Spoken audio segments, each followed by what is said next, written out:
আসসালামু আলাইকুম ওয়া রাহমাতুল্লাহি ওয়া বারাকাতুহু। বিসমিল্লাহির রহমানির রহিম। আজানের শেষে এই দোয়াটি পড়তে হয়। আল্লাহুম্মা রাব্বা হাযিহিদ দাওয়াতিত তাম্মাহ ওয়াস সালাতিল কাইমাহ আতি মুহাম্মাদানিল ওয়াসিলাতা ওয়াল ফাদিলাহ ওয়াবআসহু মাকামান মাহমুদানিল্লাযী ওয়া'তাহ।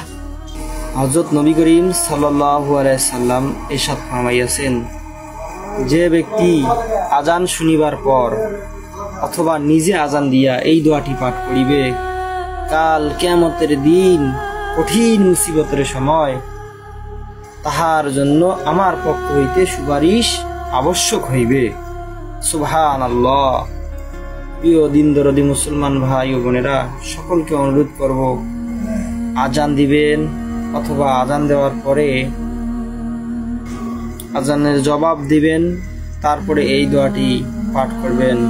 আল্লাহ তাআলা আপনাকে এবং আমাকে সকল দিন দরদি মুসলমান ভাই ও বোনদেরকে এই দোয়াটি পাঠ করার তৌফিক দান করুক এবং রাসূল সাল্লাল্লাহু আলাইহি ওয়াসাল্লামের সুপারিশ সকলের জন্য কবুল করুক। সবাই বলেন আমিন। আসসালামু আলাইকুম ওয়া রাহমাতুল্লাহি ওয়া বারাকাতুহু।